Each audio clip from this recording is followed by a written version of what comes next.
Olá a todos vocês, meu nome é Alan Ribeiro e nós estamos em mais uma aula aqui do canal Super Administrador. E hoje nós vamos falar da abordagem comportamental da administração, mais especificamente tomando como uma base maior desse vídeo as experiências de Hawthorne. Eu acho que é assim que se pronuncia. Então vamos lá, para tentar entender tudo isso. O que vem a ser a abordagem comportamental da administração? Muito bem, ela é um foco no trabalhador, ela é um foco nas relações entre os trabalhadores e ela é uma compreensão do trabalhador em si. Como assim? Antigamente, a primeira escola clássica da administração foi a teoria científica. E qual era o foco da teoria científica? No trabalho em si. Eles faziam de tudo para que o trabalho fosse mais produtivo, de forma a diminuir os movimentos que eram necessários para se alcançar determinado trabalho e até mesmo fazer com que os trabalhadores comessem, escovassem o dente, criar um mecanismo para que isso fosse feito enquanto eles trabalhavam, ou seja, eles tinham um foco o máximo possível no trabalho para aumentar a produtividade daquele funcionário, daquele operário nessa questão. Só que a abordagem comportamental vem dizer o seguinte: o foco ela não tem que ser no trabalho em si que os caras tinham que fazer. O foco tinha que ser no próprio trabalhador e nas relações que eles tinham entre eles. E que isso sim seria responsável por aumentar a produtividade. Então, um cara aí chamado Elton Mayo, ele criou, ele passou a estudar essa questão dos comportamentos do trabalhador. Para você ter uma ideia, ele foi chamado, tá, para fazer uma consultoria, podemos dizer assim, numa fábrica têxtil na Filadélfia. Né? E essa fábrica, anteriormente, ela tinha uma administração, né? Ela tinha sido contratado um engenheiro para executar lá a administração científica, que foi aquela que eu falei agora há pouco. Só que não tinha dado certo. Mesmo tendo executado a administração científica, esses trabalhadores eles continuavam perdendo em produtividade, a fábrica continuava produzindo menos, caindo, trabalhadores insatisfeitos. Então a administração científica não pôde resolver aquele problema e o Elton Mayo ele foi chamado. Esse cara, ele nasceu entre 1880 e nasceu em 1880 e morreu em 1949, e ele é australiano. E esse cara, ele é o responsável pelas experiências de Hawthorne, que eu já vou falar já. Mas voltando aqui no caso daquela fábrica no qual esse cara foi chamado para resolver o problema, ele verificou que a administração científica tinha feito com que os trabalhadores ficassem mais cansados, cheios de fadigas, e isso com certeza iria acabar com a produtividade deles. Então ele sugeriu para a administração daquela fábrica em si, para que eles dessem um pouco mais de tempo de descanso para os trabalhadores. Incrivelmente, isso aumentou a produtividade dos trabalhadores e diminuiu a rotatividade de funcionários naquela fábrica. Então o que eles perceberam? Que mesmo tirando um pouco o foco do trabalho, dando mais tempo para eles descansarem, isso fez com que a produtividade aumentasse. Isso foi o que o Elton Mayo percebeu, e ele chegou à seguinte conclusão: de que os trabalhadores precisam ser focados se a administração da empresa, do empreendimento, da fábrica, se essa administração começasse a se preocupar mais na relação humana, no comportamental deles. Então começou a nascer, né, essa abordagem comportamental da administração, que hoje você pode ver muito claramente em todas as empresas. Por quê? Porque se a empresa não valorizar o seu funcionário, ele não vai fazer um bom trabalho, né? Então essas experiências, elas foram importantes, essas teorias foram importantes para consolidar o que hoje nós sabemos muito bem, em questão de comportamento dos funcionários, dos empregados, dos colaboradores, de qualquer que seja a empresa. Muito bem, mas esse cara, o Elton Mayo, ele fez aí umas experiências em Hawthorne, tá? E na verdade foi assim, ele se tornou um membro de Harvard, né? Em mais ou menos em abril de 1927. E aí ele se juntou aos seus colegas para fazer um estudo. O estudo chamado Estudos Hawthorne, que são os mais famosos, né? Que são o mais famoso projeto de pesquisa de relações humanas que se tem conhecimento. Atualmente, quando você começa a estudar administração, logo na matéria, a primeira matéria chamada TGA, Teoria Geral da Administração, você conhece essas escolas e você vai ter contato com as experiências de Hawthorne. Você vai acabar tendo aula, o professor vai acabar explicando sobre isso, certo? Pois é o mais famoso de todos os projetos de pesquisa de relações humanas. E agora eu vou te dizer quais foram os detalhes dessas experiências que foram feitas em Hawthorne. Muito bem. Primeiramente que o local foi na Western Electric Company, que foi uma companhia lá que ficava no subúrbio de Chicago. E quem participou foram mulheres trabalhadoras daquela companhia, de um determinado setor daquela companhia. Eles pegaram algumas mulheres. E a intenção era entender como as relações entre os trabalhadores afetariam a produtividade.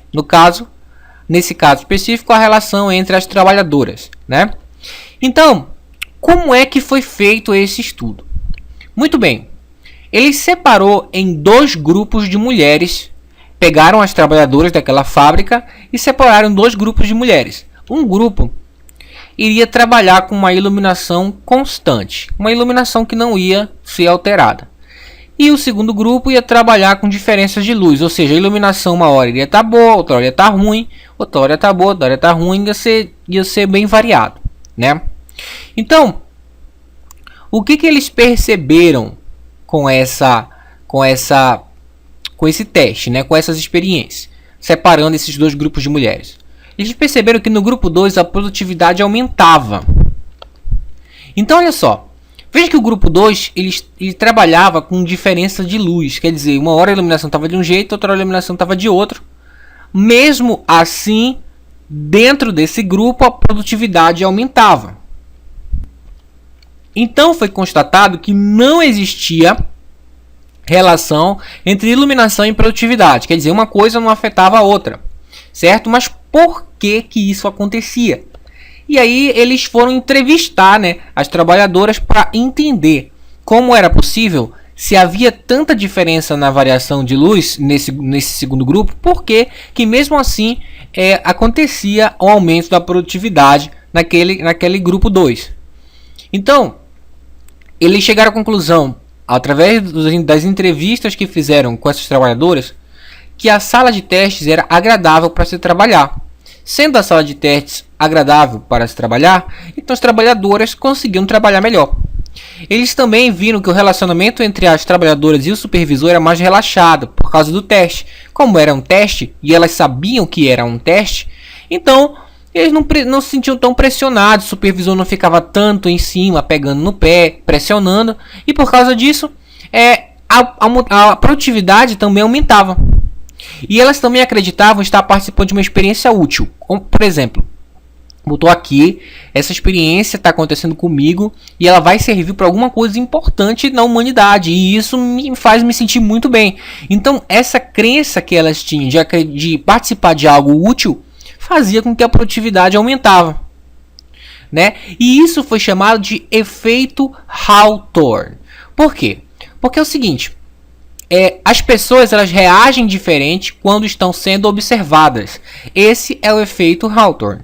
Porque se eu sei que alguém está me olhando, vendo o que vai acontecer comigo, vendo quais vão ser as minhas atitudes, qual vai ser as minhas ações, então eu vou tentar me comportar da melhor maneira possível para que eu não passe vergonha, para que eu não seja dito como uma pessoa que não tem habilidade, uma pessoa fraca, não passe, porque o grupo não me veja como alguém que pode ser dispensado ou alguma outra coisa do tipo. A questão é, quando você está só e não tem ninguém te vendo, você age de uma maneira. E quando você está sendo observado, participando de um teste, você age de outra. É por isso que muitos experimentos eles são feitos com pessoas sem elas saberem que estão passando por um experimento. Por causa desse efeito Hawthorne. Por quê? Porque as pessoas, quando sabem que estão sendo vistas, elas não agem da maneira natural que tem que agir. Então você agora já sabe que esse comportamento é chamado de efeito Hawthorne. Muito bem. Então, havia também uma identidade de grupo naquele segundo grupo. Tá? O que significa isso? Que essas pessoas, essas trabalhadoras, elas sentiam que faziam parte realmente de um grupo. Elas sabiam que tinham sido separadas, que haviam dois grupos, que havia um grupo 1 e um grupo 2, sabiam que eles estavam ali para um objetivo em comum, e sabiam que aquilo era importante, então elas se sentiam parte de um grupo. E essa coisa de você sentir que você faz parte de algo, te ajuda a trabalhar melhor, porque você sente que você não está sozinho. Então, por causa de todos esses motivos que eu citei, as trabalhadoras produziam mais, independente de ter mais ou menos luz naquele ambiente onde elas estavam. Então, por causa disso, né, o Elton Mayo concluiu o seguinte, que é preciso levar em conta as dimensões humanas do trabalho. Ou seja, não adianta só focar no trabalho. Nós temos que colocar, só um exemplo, nós temos que colocar uma lâmpada em vários bocais no teto. Então, se você for concentrar no trabalho em específico, você vai ver que existem certos movimentos para colocar a lâmpada lá. Você vai ver que é preciso subir uma escada, depois descer a escada, pegar outra lâmpada, ou então separar esse trabalho. Uma pessoa só coloca as lâmpadas, outra entrega as lâmpadas, outra enrosca as lâmpadas. Enfim, se você for trabalhar com foco no trabalho em si, que é colocar as lâmpadas, você vai ter um determinado comportamento. Porém, se você prestar atenção nas pessoas que estão trabalhando para que essas lâmpadas sejam colocadas, elas também são muito importantes para que aquele trabalho seja bem feito. Então você não pode simplesmente fazer o trabalho focando no trabalho. É preciso também levar em conta as dimensões humanas do trabalho que está sendo feito. E essa foi a conclusão que o Elton Mayo chegou, e foi a conclusão que essas experiências de Hawthorne deram para o mundo. Certo? Então, uma outra coisa muito importante na abordagem comportamental da administração foi um cara aí chamado Chester Bernard. Acho que é assim que fala o nome dele. Tá aí a fotinha dele. E esse cara, ele nasceu assim em 1886, morreu em 1961, e ele foi o responsável pela teoria da aceitação da autoridade. Não há muito que se falar aqui nesse vídeo, eu não vou falar sobre isso. Mas eu quero que você saiba o seguinte. A teoria da aceitação da autoridade diz que os funcionários determinam se uma ordem gerencial é legítima e aceitável.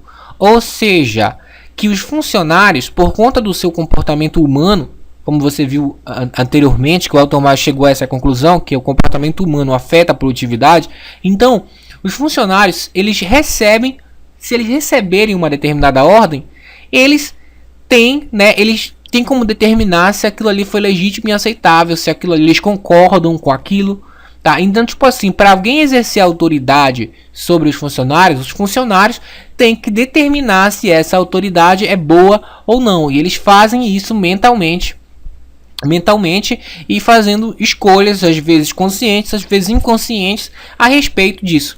Então, para que isso serve, né? Para que isso serve? Significa o seguinte, que se você for administrador de algum local, se você for gerente, se você estiver numa posição de autoridade, no qual muitas pessoas estão sobre o seu comando, saiba o seguinte, que uma ordem que você der, ela vai ser avaliada consciente ou inconscientemente por aqueles seus comandados.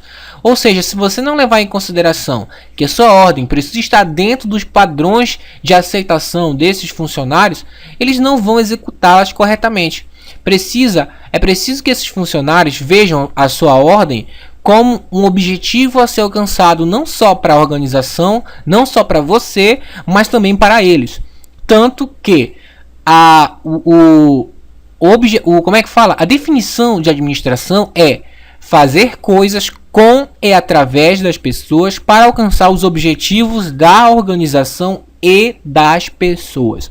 Então, os funcionários determinam se uma ordem ela realmente é válida para que eles possam realmente aceitar aquela autoridade. Então, Se você der uma ordem para um funcionário e ele achar que aquilo ali não é legal, então ele não vai aceitar.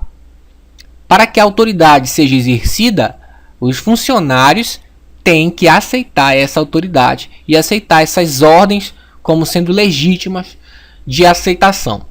Certo? Lógico que isso aqui, dentro de uma empresa, dentro de um local, isso aqui não se enquadra, por exemplo, quando a autoridade ela é forçada. Quando você tem uma arma na sua cabeça, você tem que aceitar de qualquer jeito, né? Só um exemplo, aquela autoridade. Eu estou falando aqui de funcionários de empresas de relação de trabalho, ok?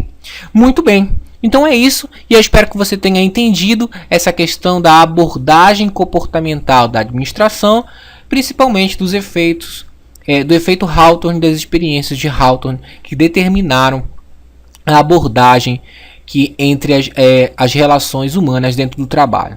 Ok? Muito obrigado e a gente se vê na próxima aula. Se você gostou dessa aula, você tem abaixo desse vídeo um link para você clicar e nesse link você vai ter acesso a uma penca de materiais, apostilas e vídeos de administração para que você possa baixar e fazer o melhor proveito possível desses materiais. Tem até livro lá, tudo digital. Basta você clicar no link abaixo e você baixar para o seu computador. É mais de 1 GB de informação. Então clica no link abaixo do vídeo.